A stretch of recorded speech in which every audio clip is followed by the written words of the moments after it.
So I was like, you know what? I remember recently working with a couple, and I was about to just say, no, I can't do this.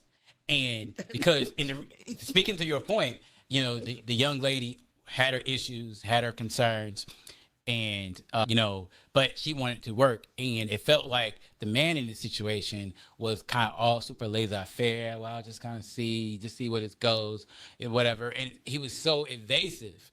But as I began to work with him more, I realized that he didn't really take accountability for anything that happened in his life on a personal level.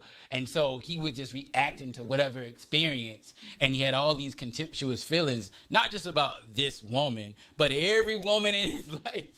So I was like, you know what? If we're gonna do this, we're gonna have to come up out of this. You're gonna have to do some individual. You're gonna have to work on this because you got all this stuff. Right. And you need to feel empowered in the present to change some things in your life. And a lot of times as a therapist, when you're challenging people to move from these contemptuous places and being bitter and frustrated, you might feel a little bit like you are, you're trying to be empathetic, but you realize that this is a hurtful place and you need to get up and move, because if you stay right here, it's just like a cancer. It's just going to eat away at you, and you're not going to have any peace, not just in this relationship, but everything in life. Because a lot of us, when we get to that contemptuous place, we feel that, hey, if we just move on and get another relationship, then we'll be good. But what happens is, no, we carry that mess, we carry it to the next thing. Not only that, that's true.